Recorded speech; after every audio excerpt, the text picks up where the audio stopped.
Assalamualaikum warahmatullahi wabarakatuh. Perkenalkan, nama saya Rizky Rindiani dari jurusan Tadis IPS kelas 5B. Di sini saya ingin menjelaskan tentang sejarah Indonesia masa Orde Baru dan peristiwa penting masa Orba. Masa Orde Baru ialah periode sejarah Indonesia yang dimulai pada tahun 1966 setelah terjadinya gerakan 30 September atau G30S yang gagal. Orde Baru berakhir pada tahun 1998 setelah mundurnya Presiden Soeharto dari jabatannya akibat tekanan reformasi dan demonstrasi mahasiswa yang masif. Di sini ada beberapa peristiwa penting selama masa Orde Baru, antara lain sebagai berikut. G30S atau PKI atau Gerakan 30 September atau Persatuan Komunis Indonesia. Pada tanggal 30 September 1965 terjadi percobaan kudeta yang dilakukan oleh sekelompok anggota militer yang terkait dengan Partai Komunis Indonesia atau PKI. Upaya kudeta ini gagal, namun menjadi pemicu bagi pemerintah Orde Baru untuk melancarkan kampanye anti PKI yang sangat keras. Akibatnya terjadi pembunuhan massal, terjadi anggota PKI dan simpatisannya di berbagai tempat di Indonesia. Kemudian pengambilalihan kekuasaan oleh Soeharto ini setelah G30S atau PKI, Soeharto memimpin militer untuk mengambil alih kekuasaan dari Presiden pertama Indonesia, Soeharto kemudian menjadi Presiden kedua Indonesia. Berikutnya, Operasi Trisula. Pada tahun 1975, Indonesia melancarkan Operasi Trisula untuk mendukung integrasi Timur atau sekarang Timor Leste ke wilayah Indonesia setelah jatuhnya koloni Portugis di sana. Pendudukan Indonesia atas Timur berlangsung selama lebih dari 2 dekade dan diwarnai oleh konflik yang mengakibatkan banyak korban. Berikutnya, program pembangunan Orde Baru ini dibawa kepemimpinan Soeharto. Indonesia mengalami pertumbuhan ekonomi yang signifikan, terutama melalui program pembangunan yang dikenal dengan sebutan pembangunan 5 tahunan. Meskipun pertumbuhan ekonomi terjadi, hal ini juga menyebabkan ketidaksetaraan ekonomi yang besar dengan kelompok tertentu mendapatkan manfaat yang lebih besar dibandingkan dengan kelompok lainnya. Berikutnya, reformasi agraria. Pemerintahan Orde Baru mengimplementasikan program-program reformasi agraria yang pada kenyataannya tidak selalu berhasil. Pembagian tanah kepada petani sering kali tidak sesuai dengan harapan dan terdapat klaim bahwa kebijakan tersebut menguntungkan korporasi besar daripada petani kecil. Krisis ekonomi 1997 sampai 1998.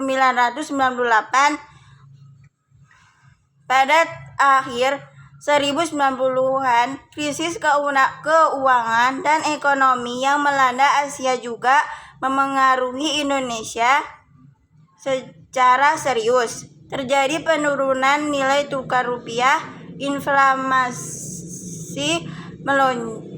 kerja dan terjadi kebangkrutan di berbagai sektor ekonomi. Hal ini memicu ketidakpuasan terhadap pemerintah Soeharto dan memicu demonstrasi mahasiswa dan rakyat yang menuntut reformasi. Berikutnya, reformasi dan jatuhnya Orde Baru. Tekanan dari demonstrasi besar-besaran pada tahun 1998, terutama setelah insiden Trisakti dan tragedi Semanggi, menyebabkan Soeharto mengundurkan diri jabatan presiden pada bulan Mei 1998. Hal ini mengakhiri Orde Baru dan membuka jalan bagi era informasi di Indonesia.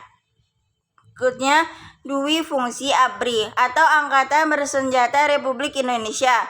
Konsep Dwi Fungsi ABRI menggambarkan peran ganda militer sebagai alat pertahanan negara dan sebagai agen pembangunan sosial politik. Hal ini memberikan militer pengaruh yang signifikan dalam politik dan pemerintahan Indonesia selama Orde Baru. Berikutnya, pembangunan transmigrasi.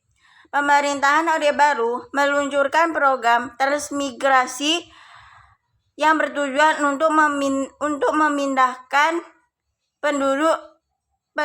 penduduk dari daerah yang padat ke daerah yang kurang padat penduduknya. Program ini bertujuan untuk meratakan pertumbuhan penduduk dan mengembangkan daerah-daerah yang terpencil. Berikutnya, pengendalian media dan kebebasan berekspresi.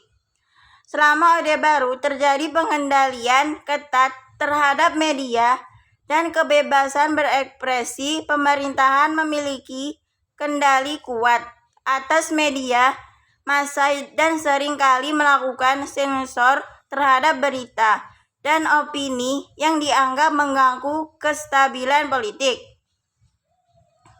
Berikutnya, konflik di Aceh dan Papua.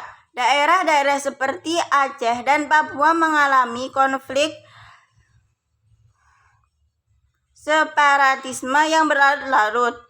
Pemerintah melakukan operasi militer dan upaya-upaya penyelesaian konflik. Namun, masalah ini terus berlanjut hingga era reformasi. Selanjutnya, korupsi dan nepotisme. Selama masa Orde Baru, korupsi dan nepotisme menjadi masalah serius yang merajalela. Kelompok-kelompok terkait dengan rezim Soeharto mendapat keuntungan besar-besaran dari sistem ini. Sementara rakyat biasa seringkali tertindas dan mengalami ketidakadilan sosial dan ekonomi. Perkembangan ekonomi dan pertumbuhan industri.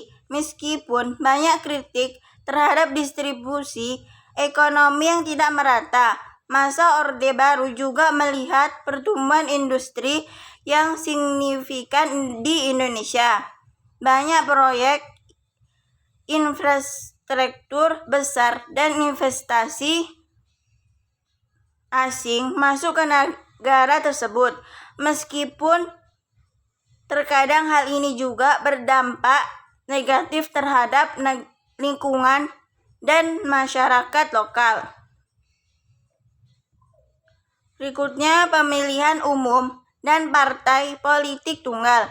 Selama Orde Baru, terdapat sistem partai tunggal yang disebut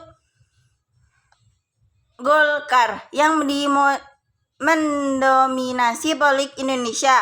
Partai ini secara resmi merupakan satu-satunya partai politik yang diakui dan memiliki kendala yang kuat dalam pemilihan umum, sehingga tidak memberikan ruang yang signifikan bagi partai oposisi untuk bersaing secara bebas. Berikutnya, pembangunan infrastruktur dan proyek mega. Pemerintahan Orde Baru di bawah kepemimpinan Soeharto melakukan berbagai proyek infrastruktur besar-besaran seperti pembangunan jalan tol, bendungan, pembangkit listrik, dan proyek-proyek mega lainnya untuk memacu pertumbuhan ekonomi dan modernisasi. Berikutnya, keterlibatan Indonesia dalam konflik regional. Indonesia terlibat dalam berbagai konflik regional, terutama di kawasan Asia Tenggara. Misalnya, keterlibatan dalam konflik di Vietnam selama Perang Vietnam dan perannya dalam pembentukan ASEAN atau Perhimpunan Bangsa-Bangsa Asia Tenggara pada tahun 1967.